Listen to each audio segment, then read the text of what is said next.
বিষ্ণু বলেন জান্নাতে স্পেশাল দুইটা দরজা আছে, একটার নাম আব্বা আরেকটার নাম আম্মা। এই দুইটা দরজা আমাদের ঘরে আছে না নাই?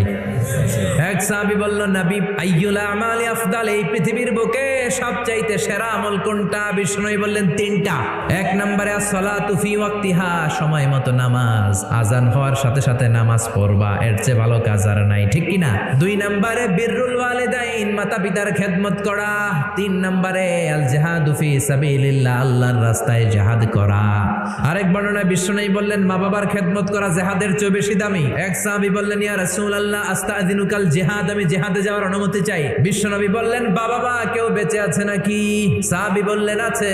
বিশ্বনবী বললেন, যাও ঘরে ফিরে যাও, ফাফিহিমা ফাজাহিদ, বাবা মার খেদমত করো, বাবা মার খেদমত করলে ঘরে বসেই জিহাদের সওয়াব পাবা। কি নেয়ামত চিনি না আমরা, বুঝি না, যতদিন থাকে ততদিন বুঝি না। বটবৃক্ষ